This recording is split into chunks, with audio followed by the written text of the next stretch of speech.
Okay, so we're here at the 2010 10th Annual Stony Awards with the mighty Steve Hager, who is apparently the producer, director, and all-around guru of this entire endeavor.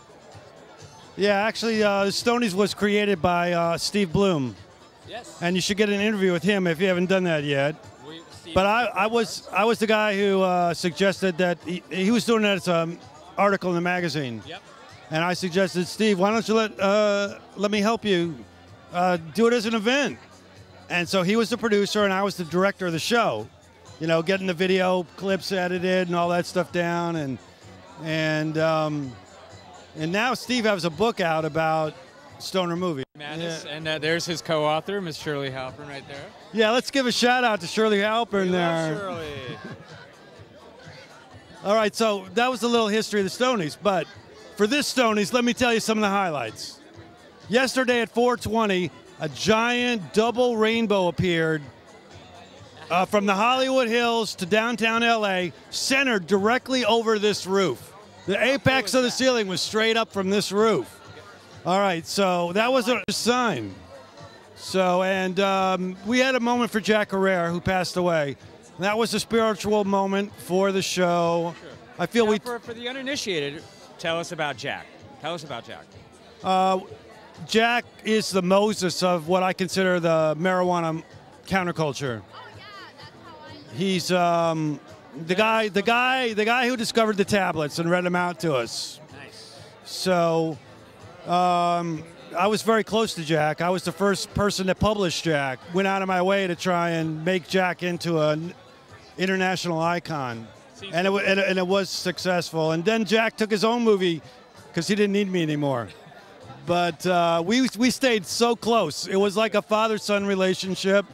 And when we saw each other, we connected very deeply, and we had a big controversy between us, because I believe that the tree of life is cannabis, and also there's all the ancient scriptures go back to the original. When you connect to the original shamanic energies, you find that it's all about for the people that want to, you know, surf the compassion and love vibration. Cannabis is the sacrament. And like there's a lot of energy flavors. You can go on different flavors, and I don't hold anything against those warrior flavors or all that stuff. I don't like to watch the violence porn on TV, but they have a right to be here because you know what? We don't exist without that other side. It's all about yin and yang anyway. So everything that's out there is supposed to be out there. What we got to do is try and focus and concentrate our energy so it dances over them.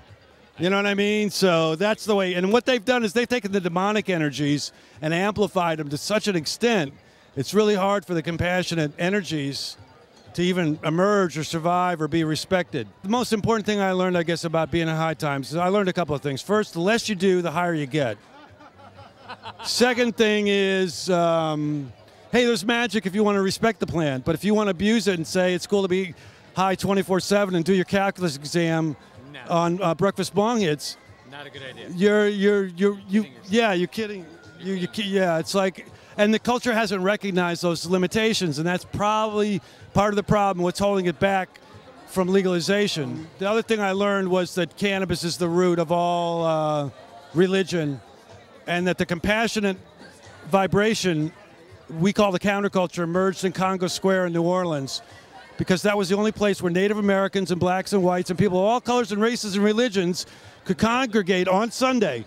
Sunday was the day. This party started to happen, the ceremony started to happen, lots of circles. You know, wasn't that unlike the birth of hip-hop in the South Bronx?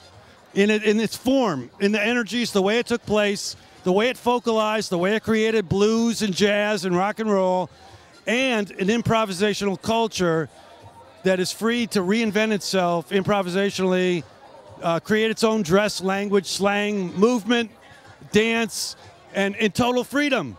And so this is an amazing... Without judgment. Exactly. This is amazing culture. And the thing that's so amazing about it is it welcomes all people. All people are welcome. And the energy that you get off of that is the energy that comes to this ceremony. So, yeah. Pony Boy. This is part of that. Right? Shout out. Los Marijuanos.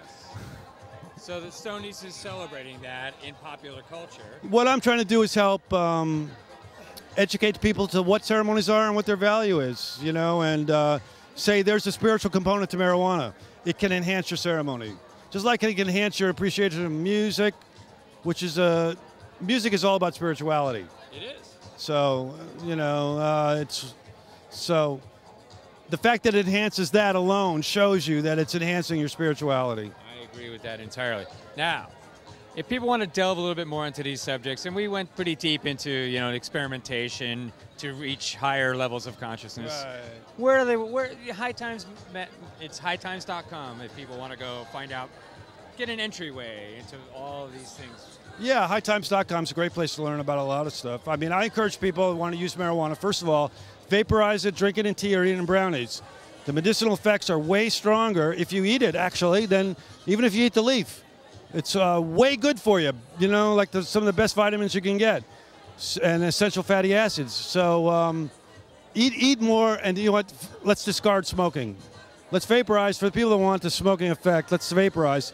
But let's make it like socially unacceptable to smoke up eventually, because the carbon monoxide is bad for us, it's bad for our kids. So that's where I like to see it move to. I like all of what he just said.